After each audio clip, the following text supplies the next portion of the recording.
欢迎来到我的频道，我是温妮。今天给大家分享黑胡椒花螺的做法，它不仅制作简单，而且味道惊艳。跟着我的视频一起看看吧。花螺600克，倒入清水，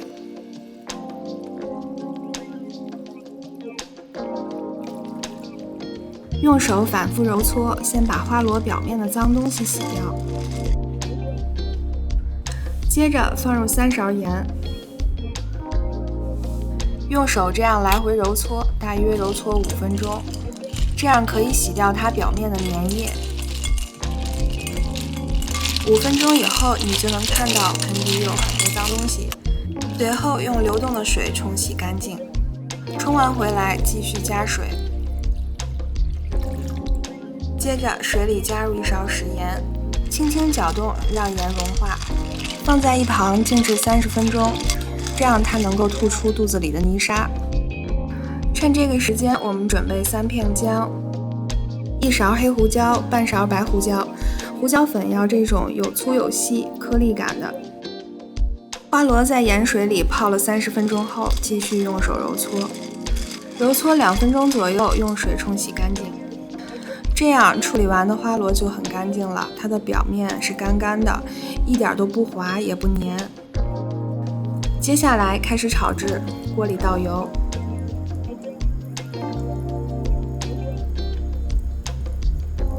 油温8成热，放入姜片、黑白胡椒粉，不停翻炒，炒出香味儿。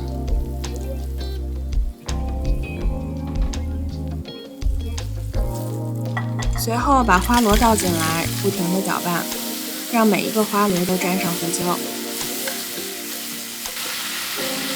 加入1大勺盐，花螺的壳会把盐大部分挡在外面，所以如果盐加少了的话，吃起来会没有味道。翻炒均匀，整理一下，尽量让所有的花螺平铺在锅底。把盖子盖上，撒一些料酒。如果你用的是普通炒锅，料酒沿锅边撒进锅里，计时10分钟。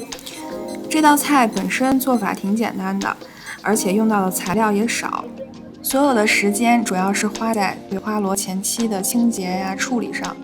时间到了，打开盖子，散发出来的是浓郁的鲜香。黑白胡椒里特殊的气味与花螺的鲜结合，再加上用砂锅干包，还自带了一种焦香，这么特别的味道，吃一次就印象深刻。吃的时候用一根牙签把头上的肉插住，然后轻轻往外一拽，里面的肉是很 Q 弹的，虽然有嚼劲儿，但是一点都不老。每次家里一做这道菜，我老公就能把这一锅都吃掉。今天就到这里了，我是温妮，我们下期再见。